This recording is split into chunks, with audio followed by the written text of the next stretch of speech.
Innal hamdalillah nahmaduhu wa nasta'inuhu wa nastaghfiruh wa na'udzu billahi min sururi anfusina wa sayyiati a'malina may yahdihillahu fala mudhillalah wa may yudlil fala hadiyalah.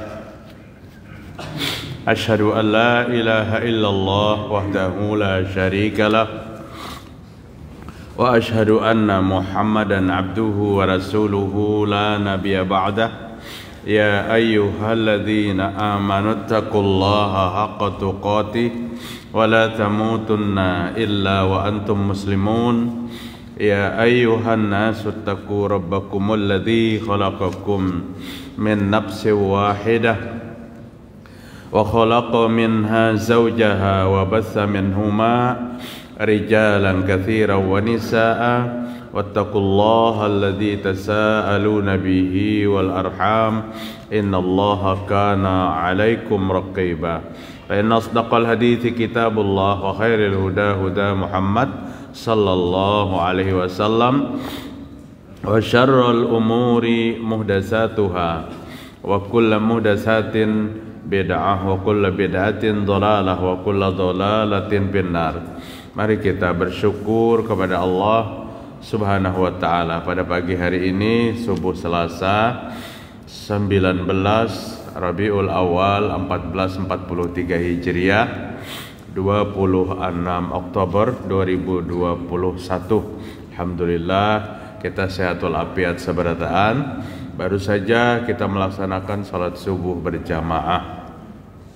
Salat subuh yang nikmat dan indah sekali. Mudah-mudahan amal ibadah kita itu diterima Allah Subhanahu wa taala, dan mudah-mudahan segala kesalahan dosa-dosa kita diampuni oleh Allah Subhanahu wa taala. Sebagaimana malam tadi ulun padahakan kajian kita pagi ini, subuh ini menyambung nang kada selesai malam tadi di Masjid Hasanuddin Majdi tentang membahas satu hadis dari Durrah bin Abi Lahab. Jadi periwayatnya itu sahabat wanita sepupu sekali lawan Nabi Muhammad sallallahu alaihi wasallam. Abu Lahab itu ada punya anak wanita namanya Durrah. Dia adalah seorang sahabiyah yang mencintai Nabi Muhammad sallallahu alaihi wasallam, mencintai dalam Islam maksudnya. Dia sayang kepada Nabi sekalipun keislamannya diragukan. Kenapa Durrah diragukan keislamannya setelah dia berhijrah ke Madinah? Karena orang melihat kelakuan abahnya. Sampai kawin itu, apabila kuitan tuh pindah kada waras, anaknya tuh kada tepi di apa ngarannya diragukan. Padahal tidak perlu. Kebaikan itu ada pada setiap kepribadian seorang. Bahalang ka babujur ka kuitannya, mun anaknya baik, yuk kita sambut kebaikannya. Kasihan Durrah binti Abu Lahab ini diragukan keislamannya karena Abu Lahab tuh paman Nabi dan orang yang paling banyak memusuhi Nabi Muhammad sallallahu alaihi wasallam. Durrah bercerita, qama rajulun ila Nabi sallallahu alaihi wasallam. Berdiri seorang laki-laki di hadapan Nabi. Wa huwa 'alal minbar. Nabi berdiri di atas mimbar. Laki-laki berdiri di samping Rasul sallallahu alaihi wasallam. Faqala, maka laki-laki itu berkata, ayyun nasu khair. Wahai Rasulullah, manusia yang baik itu kayak apa?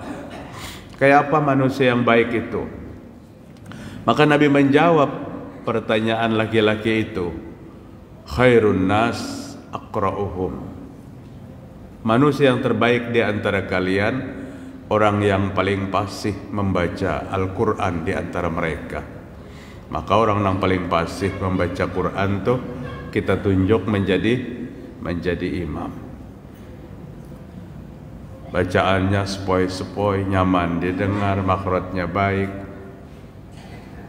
Surahnya nun lagi, nun wal qalami wa ma yasturun.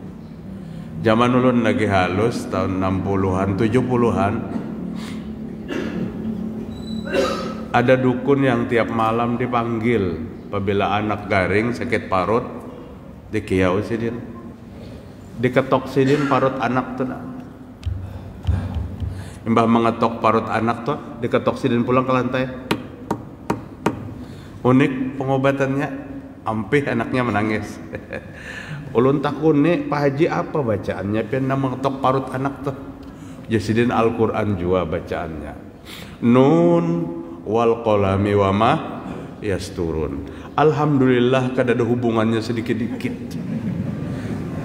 Kada ada nyambung sedikit-dikit tentang cerita itu. Tapi hampir tiap malam bahari lain waya ini tahun 60-an 70-an apabila anak sakit parut tuh sidin tuh digiau dikatok sidin parut anak. Maka anaknya masuk angin tuh kan berbunyi buk buk buk buk. Nun wal qalami wa masturun sidin. Orang bahari itu banyak banar lon Al-Qur'an tuh nangka sama sekali kada sesuai. Tapi diamalkannya lebih ringan dosanya karena ketidaktahuan. Nang berat benar dosanya tuh tahu maksud Al-Quran tuh tapi disalahgunakan. Tahu aja maksudnya tapi disalahgunakan. Aqra'uhum kata Nabi, orang yang paling qari, orang yang paling fasih baca Al-Qur'annya itu manusia yang terbaik. Wa atqahum, orang yang paling bertakwa kepada Allah itulah yang terbaik. Wa amarahum bil ma'ruf wa anhahum 'anil munkar, orang yang beramar ma'ruf dan nahi munkar itulah manusia yang terbaik. Wa ausilahum lirrahimi, dan orang yang menghubungkan tali silaturahim. Menurut hadis ini 4 macam untuk mendapatkan kebaikan hidup kita. Tapi ranking pertama untuk menjadi manusia yang terbaik, orang yang fasih membaca Al-Quran. Bisalah kita fasih, namun kita kan bisa mengaji. Maka pondok-pondok pesantren Al-Quran, tahfiz, TKA, TPA yang bertebaran hari ini di muka bumi Banjarmasin, Kalimantan Selatan, itu menjadikan anak dan cucu kita calon manusia terbaik. Maka kita sambut, kita dukung, itu bagus-bagus. Kita tidak mampu mendidik anak kita sampai hafal juz 30 aja kada mampu karena kesibukan kita. Kita serahkan kepada orang-orang yang mau melajari mereka dengan catatan kita memperhatikan kehidupan mereka. Dukung sekolah-sekolah Al-Quran. Alim waladakal Quran fa innal Quran selalu alimu ala syai. Ajari anakmu pertama ilmu yang masuk tu Al-Quran. Fa innal Quran, sesungguhnya Al-Quran itu yu'allimuhu ala syai'in, nanti akan mengajarkan ilmu-ilmu yang lain mudah dipelajari. Apabila ilmu Al-Quran yang pertama masuk, ilmu yang lain kada tapi ngalih masuknya. Tapi kan maaf, umumnya kita Al-Quran tuh pasti pendudian. Ada nang hendak nikah hanya membenahi membaca Al-Fatihah, itu pun takutan kalau pengen takut nih penghulu waktu nikah. Jadi penghulu baca pang Al-Fatihah, Bismillahirrahmanirrahim, jisidin. Inna a'toinakal kausar. Kadang-kadang tahu mengaji, nang hafal Al-Kausar aja. Penghulu nyuruh membaca Al-Fatihah. Al-Fatihah itu wajib. Al-Quran yang wajib dibaca di setiap sholat. Maka bapak-bapak, ibu-ibu, Rasulullah sallallahu alaihi wasallam menjelaskan dari Uqbah bin Amru radhiyallahu an, Uqbah bin Amr al-Ansari radhiyallahu an, anna Nabi sallallahu alaihi wasallam qala ya ummul qauma aqra'uhum li kitabillah.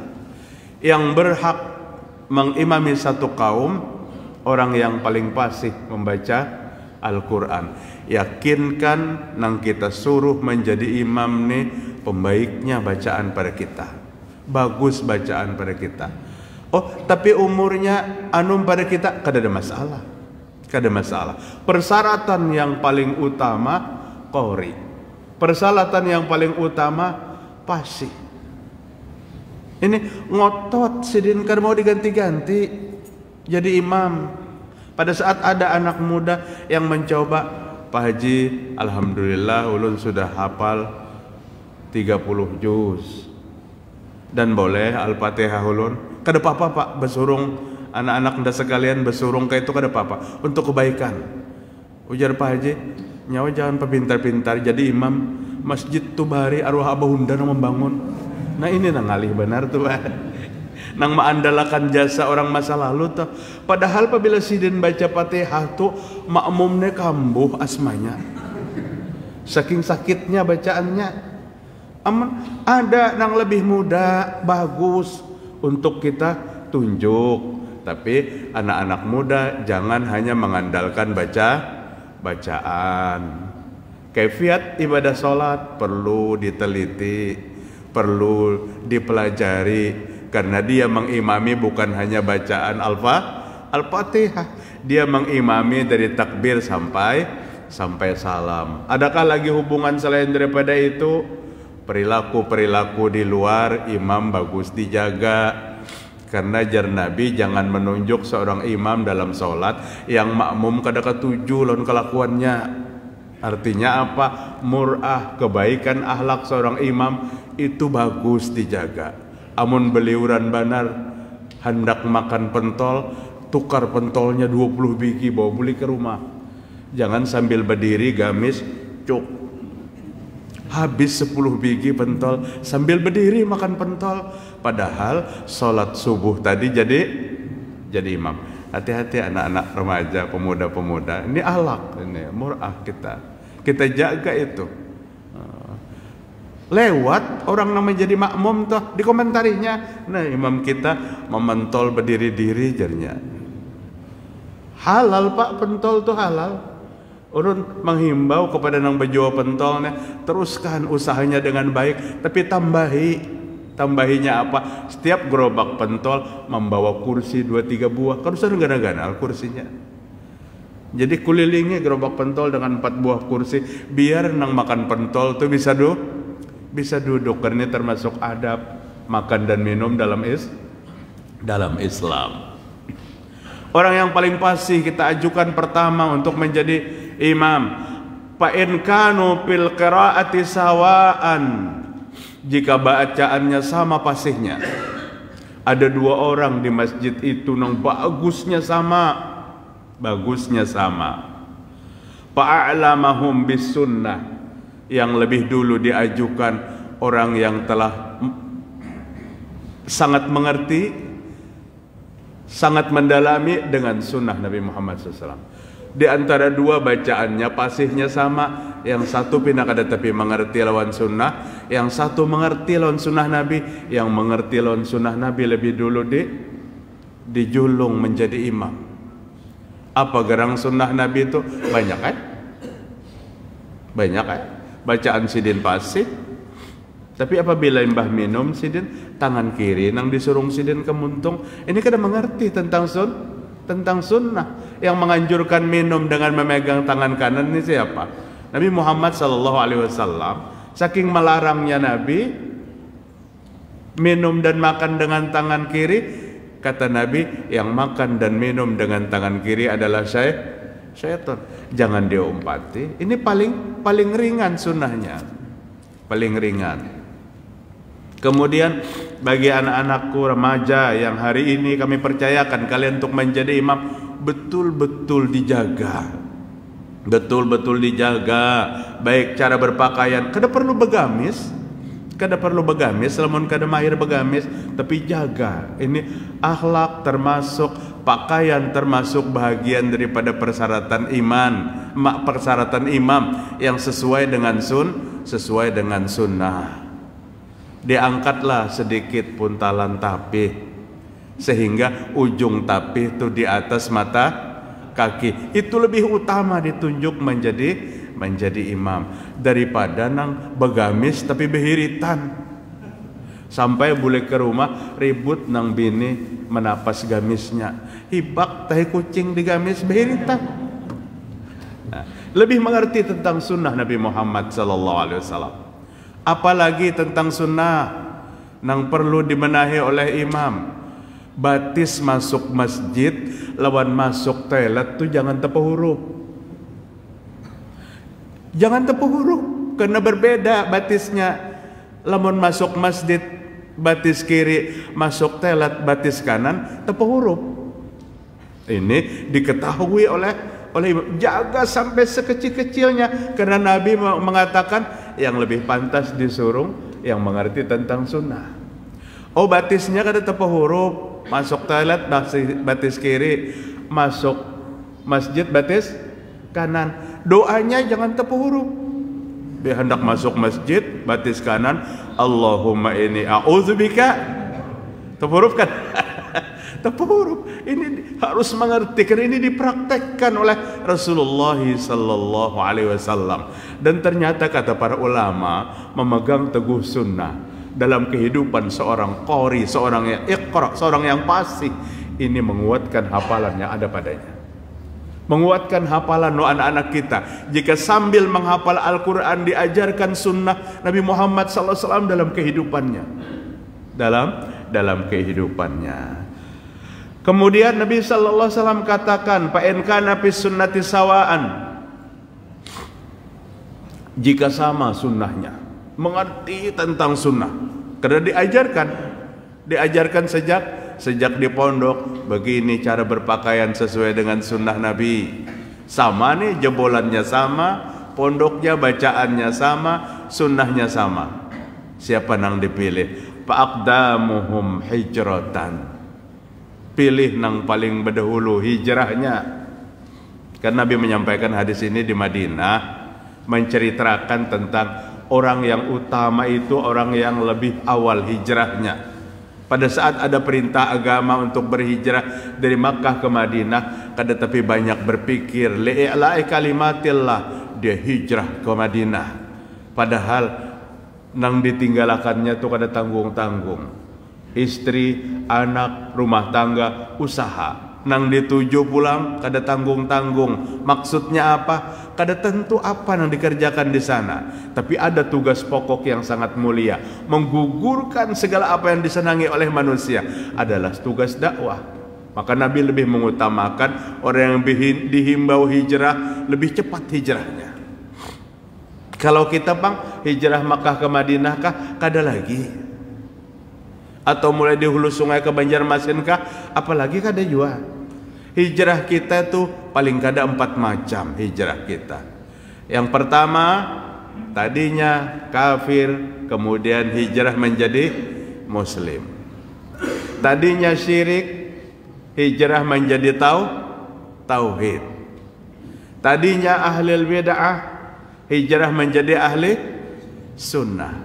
Tadinya ahli maksiat, hijrah menjadi ahli taat. Lihat siapa yang lebih lama hijrahnya ke dalam kebaikan, menjadi ukuran untuk menentukan satu imam. Ternyata hijrahnya sama, bimbai. Jarang pong nang serba sama nih, jarang benar. Cuman Nabi memberikan peluang urutan orang yang menjadi imam itu.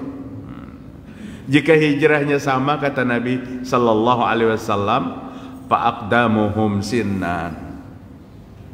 Fa'aqdamuhum sinnan, maka nang didahulukan tuh nang umurnya tetua sedikit, nang lebih tua umurnya. Artinya persyaratan umur menjadi imam pada ranking terakhir. Setelah persyaratan pertama qori, tapi sama qorinya. Kembali kepada persyaratan kedua, lebih mengenal sunnah daripada yang lainnya, sama sunnahnya. Kembali kepada yang ketiga, siapa yang lebih dulu hijrahnya, sama baik-baik hijrahnya. Kemudian yang terakhir, tunjuk nang umurnya lebih tua, sama tuhanya, terlalu banar sama seberataan tuh kadada. Jadi kebetulan mungkin kalau sama seberataan. Wala yu'ammanur rajulur rajula fi sultanihi. Ini etika seseorang yang datang ke sebuah masjid. Ujar Nabi, jangan seseorang di antara kamu mengimami seorang dalam ibadah solat yang di sana ada imam tetapnya, kecuali imamnya mengizinkan. Ada imam tetap sudah yang ditunjuk oleh panitia. Datang, pina lebihan bang nang datang, lebihannya apa? lilitan surbannya pinaganal umpamanya, gamisnya bagus, tangan pina kada ketarikan lagi, lalu begitu masuk langsung ke mihrab, oh ini kada mengerti tentang ajaran Nabi. Tidak boleh seseorang pendatang itu menjadi imam kecuali ada izin bagi imam yang ada. Imam nang ada ini merasa karena nang datang peguruannya umpamanya bacaannya lebih fasih daripadanya, boleh kata si imam, pian lebih dulu maju. Bolehkah? Boleh apabila diizinkan. Tapi manakala imam tetap yang ditetapkan oleh panitia belum mengizinkan, kada boleh yang datang nih nyelonong naik menjadi imam. La yu'amanur rajulur rajula kata Nabi. Jangan mengimami seseorang laki-laki dengan yang lain fi sultani, pada singgasana dia, pada tempat dia menjadi imam. Kalau kita pegang semua ini, nah imamnya kita mendapatkan yang terbaik dan kada ada lagi tunjul menunjul. Qomat sudah selesai bapak parapat jam, kada nenang mau naiknya. Ujar Saikung pian, ujar Saikung pian. Ini betul tunjulan nih, jangan betul. Ada kriteria di dalam agama yang kada perlu betul tunjulan, kada perlu betul tunjulan. Seorang bos jangan merasa kecil hati manakala yang menjadi imam adalah tukang kebunnya, tapi dia lebih mencukupi syarat daripada bosnya. Mintuha jangan merasa kecil hati nang menjadi imam minantunya, karena persyaratannya cukup. Nah, tapi persyaratan yang lebih utama ya ummul qauma aqra'uhum. Yang berhak menjadi imam adalah orang yang paling fasih membaca Al-Quran. Wa atqahum kata Nabi sallallahu alaihi wasallam. Wa atqahum, dan orang yang paling bertakwa. Orang yang paling baik adalah orang yang paling bertakwa. Kita bisa mendefinisikan takwa itu. Makna dari takwa itu kita mengerti. Minimal makna takwa paling umum, laksanakan perintah Allah, tinggalkan larangan Allah, cukup. Apapun semua perintah, apapun semua larangan, jangan ada dalam kehidupan kita. Itulah ketakwaan. Itulah ketakwaan. Sekalipun Umar bin Khattab radhiyallahu an, pada saat ditanya tentang takwa, wahai Khalifah Umar, takwa itu apa? Kata Umar, pernahkah kamu berjalan di jalan yang penuh dengan becek dan lumpur, kemudian di jalan itu banyak pecahan-pecahan kaca di dalam lumpur itu? Pernah kamu berjalan seperti itu? Kata sahabat yang bertanya, kalau pernah bagaimana Khalifah? Seperti itu orang yang bertakwa. Orang yang bertakwa melangkah hati-hati agar langkahnya kada terperosok kepada yang membahayakan. Maksudnya melangkah apa? Orang yang bertakwa itu beribadah dengan ibadah yang yakin itu adalah perintah dari Nabi Muhammad SAW dan para sahabatnya. Sebanyak apapun ibadah yang dilaksanakan oleh seseorang yang tidak sunnah, pasti kada menyampaikan kepada ketakwaan. Tuh contoh orang yang bertakwa. Lihat itu nah tetangga, apa nang digawinya? Amal menurutnya. Tapi Rasul tidak pernah memerintahkan amal itu diamalkan. Kada menyampaikan ketakwa, Pak. Oh, tapi nya mengamalkan berbulan-bulan, bertahun-tahun diamalkannya, kada menyampaikan kepada ketakwaan. Karena takwa itu dapat dicapai oleh seseorang yang Ali bin Abi Thalib katakan. Ali bin Abi Thalib katakan, at-taqwa al-khauful jalil wal amalu bitanzil. Takwa itu takut kepada Allah yang Maha Agung. Apa takutnya kepada Allah yang Maha Agung? Banyak. Karena apabila Allah memutuskan satu keburukan, maka buruklah orang itu. Dan yang paling ditakutkan, hidayah dicabut oleh Allah di penghujung kehidupan. Adakah yang seperti itu? Banyak yang terjadi seperti itu. Di akhir hayat dicabut oleh Allah beribadah sepanjang masa, tapi matinya dalam keadaan su'ul khotimah. Orang bertakwa sangat hati-hati dalam akidahnya, dalam syariahnya, dijaga.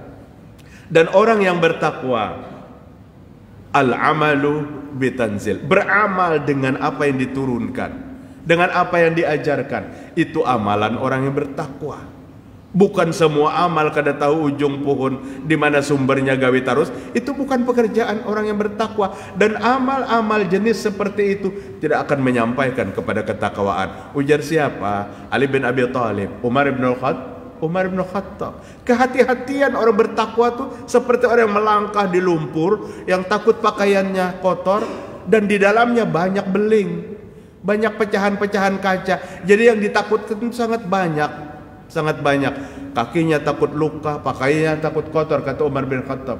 Dengan mencontohkan seperti itu, maka Abdullah ibnu Mas'ud radhiyallahu an, al-iqtisadu bis sunnah khairum minal ijtihad bil bid'ah. Sedikit ibadahnya tapi sunnah lebih baik daripada ibadah yang banyak tapi bukan sunnah, bukan diajarkan oleh Nabi. Jadi ibadah tuh jangan mengutamakan banyak. Sayang benar kita di akhir zaman, arah pikiran kita ke sana. Yang penting ibadahnya banyak. Yang penting ibadahnya banyak. Yang dipentingkan Allah Subhanahu wa taala itu apa? Ibadahnya ibadah yang liyabluwakum ayyukum ahsanu amala, bukan aksaru amala. Ibadah yang terbaik, bukan ibadah yang terbanyak. Artinya Allah mengutamakan kualitas ibadah kita. Apapun bentuk ibadahnya. Apapun bentuk ibadahnya, yang diutamakan itu kualitasnya, pelaksanaannya. Jangan menghitung, yang penting 23 selesai 10 menit. Oh jangan dihitung, itu tarawih kekanakan yang kayak itu.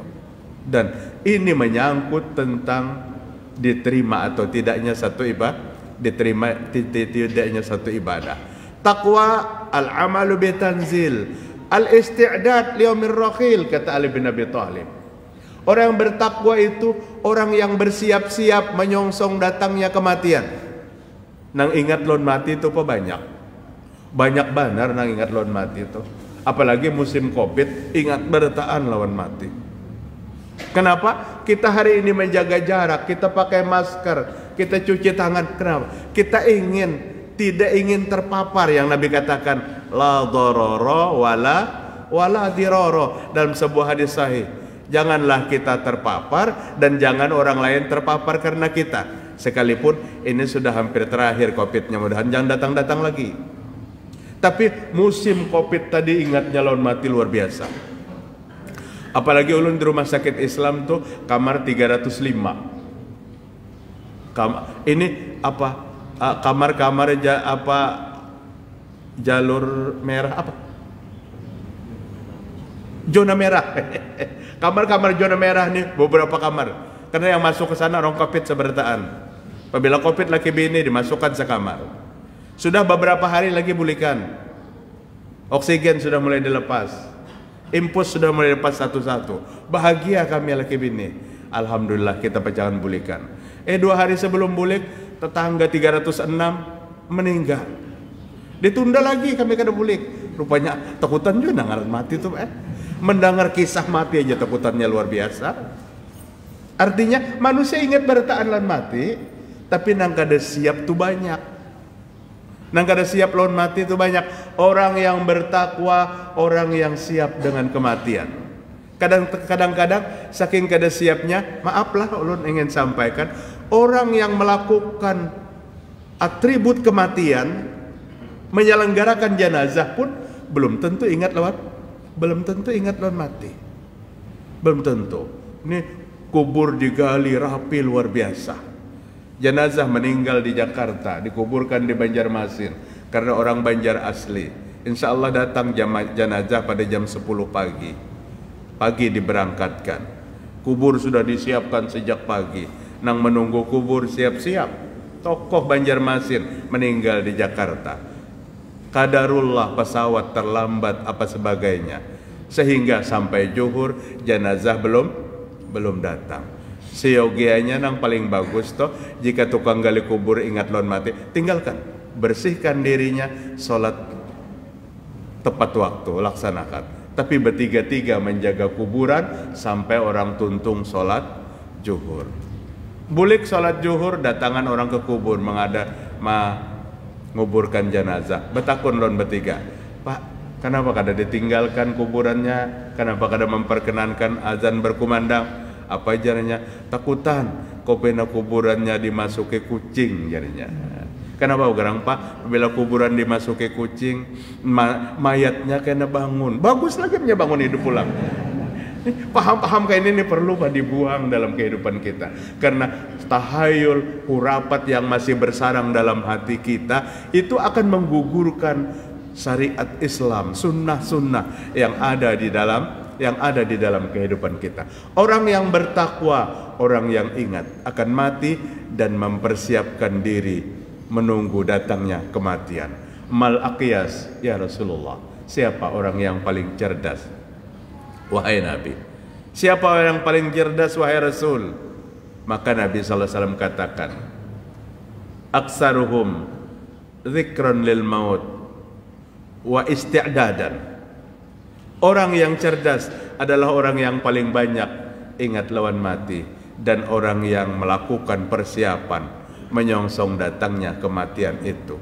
Persiapan yang dilakukan sesudah kematian adalah sesuatu hayalan yang tidak akan mungkin lagi terjadi. Adakah keluhan setelah mati itu terjadi? Banyak keluhan. Ayat 12 surah As-Sajdah, wal mujrimuna nakisu ru'usihim inda rabbihim rabbana absarna wa sami'na farji'na na'mal salihan inna muqinun. Itu keluhan orang yang sudah mati kepada Allah Ta'ala. Pada saat Allah memperlihatkan orang yang berdosa itu, nakisu ru'usihim, dia menundukkan kepalanya di hadapan Allah Subhanahu wa taala karena malu beban dosa terlalu banyak. Tapi pada kesempatan yang seperti itu, dia masih menyampaikan kepada Allah, farji'na na'mal salihan, ya Allah kembalikan saya sebentar aja ke dunia. Apa tadi jika Allah dibolehkan ke dunia? Farji'na na'mal solihat, hamba hendak melakukan amal soleh. Artinya waktu itu Sidin menyesal karena di dunia belum sempat melakukan amal soleh. Tapi adalah nang Allah bulikakan kadeda. Lamun nang mati bulik pun ke dunia di kampung tumbur. Padahal kan mati jadi hantu pulang. Padahal kan ada mati jadi hantu tuh. Jadi kadeda. Atau laula akhartani ila ajalin qarib fa asaddaq wa akun minas solihin. Jangan lagi bagi orang yang banyak punya uang seperti ini merintih nanti di hadapan Allah Ta'ala. Ya Allah, jika kau tunda sebentar saja kematian, jika ulun kadalakas-lakas semalam dimatiakan, fa'asaddaqah, maka ulun akan bersadaqah. Harta banyak belum sempat disedekahkan, kedulu mati datang. Fa'asaddaqah.